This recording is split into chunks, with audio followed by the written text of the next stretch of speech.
असली मद्रासी लागे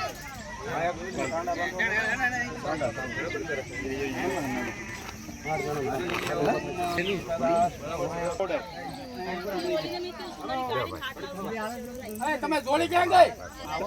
હા અરે ભાઈ આવ બે હોય એ તમે જોડી ઓલી ગાડી તો કો અહીંયા પાસે હાલો ને સંકલાને સેજુ પડને એ આઈને એ માયક નથી ને એટલે શાંતિ રાખજો બધાય તમને મજા આવે એમ માયક નથી ને તો બહુ મારે રાડ્યું હોય છે ને પિતૃ મોક્ષ કરવો એમ એમ સારો નથી જીવનની અંદર જે કાંઈ પાપ બન્યા હોય ને બાળપણ અવસ્થા યુવા અવસ્થા અને વૃદ્ધ ત્રણ અવસ્થાની અંદર જે કાંઈ પાપ કર્મ થઈ ગયા હોય ને એ પાપનો પોકાર કરવો પડે. પાપનો પોકાર કોને કર્યો હતો? જેસલ કીધું હતું ને કે જેસલ પાપ દારૂ પર કાળ જાડેલા ધર્મ તારું સંભાળ. એમ આ હેમાજળીની અંદર એવું બતાવે છે કે 3 જન્મના પાપ લાગ્યા હોય આપણને એ પાપ ભગવાન વિષ્ણુને અર્પણ કરવા. કોને? ભગવાન વિષ્ણુને. તે ભગવાન વિષ્ણુ એમને પાપ લેતા નથી. એની પાછળ આ બ્રાહ્મણને સોનાનું શ્રીફળ દેવું પડે, ભૂમિનું દાન દેવું પડે, આ બધું કરવું પડે. આપણે એ શક્ય નથી, પણ બને એટલા એમાંથી પાપમાંથી પાછા રહેવા માટે આપણે અથાશક્તિ આપણો પરિવાર વતી કાલે 5 મણ 10 મણ ગાયોને નીણ નાખવાની, કબૂતરને જણ નાખવાની, કૂતરાને રોટલા નાખવાના. શું લેવા? કે આપણા પિતૃનો મોક્ષ કરવા માટે આપણે પુણ્ય પ્રાપ્ત કરવું પડે. પુણ્ય પ્રાપ્ત જ્યાં સુધી ન કરીએ આપણા પિતૃનો મોક્ષ થાય. આ બધા કાંડા બંધો. વેદ શાસ્ત્રની અંદર પાપો ઘણાય બતાવ્યા. કેટલા પાપ બતાવ્યા છે? હાલવાથી, ચાલવાથી, બોલવાથી, ન યોગ્ય વસ્તુ કરવાથી, આ બધા પાપમાંથી મુક્ત થવું હોય તો વિષ્ણુ પરમાત્મા શું કહેશે કે હેમાજળીની અંદર એવું બતાવ્યું છે, એમ કહેતા સોનું અદરી કહેતા પર્વત.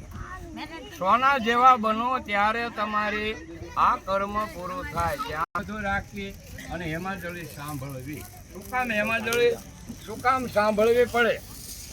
દેહને શુદ્ધ કરવા માટે. દેહ શુદ્ધ શેને થાય?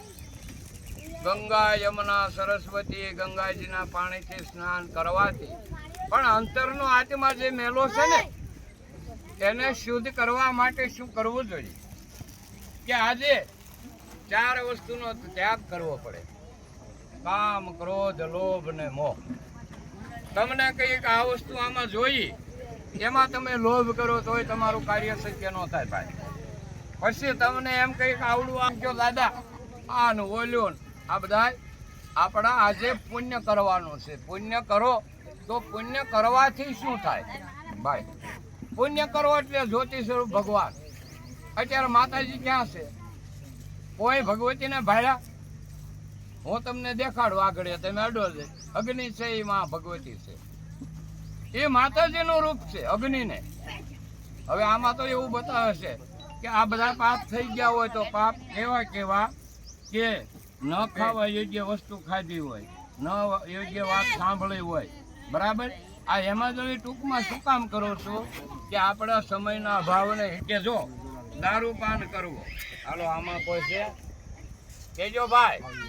બોથળી પીતા હોય તો કેજો. તો માતાજી આગળ કઈ કે આને મુક્ત કરાવજે. ઈ નો બંધ કરાવજે. કરાવી 12 છે.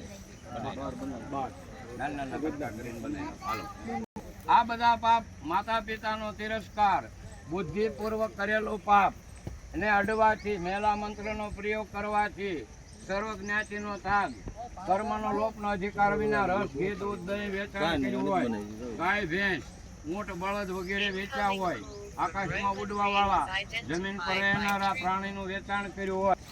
દાખલા તરીકે આપણે હવનમાં જોઈ ખીજડો તો કપાય. બરાબર?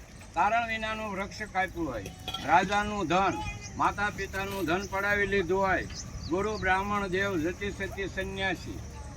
જતી સતી સંન્યાસીની અંદર શું આવ્યું બતાવ્યો કે તમારા ભુવા હોય, નવરાત્રા રહેતા હોય તો કોઈ પણ આપણો ગોઠી એમ કે આ નવરાત્રા રેસ પણ 3 તાણા ખાય છે, કોઈ આપણને પાપ લાગે છે.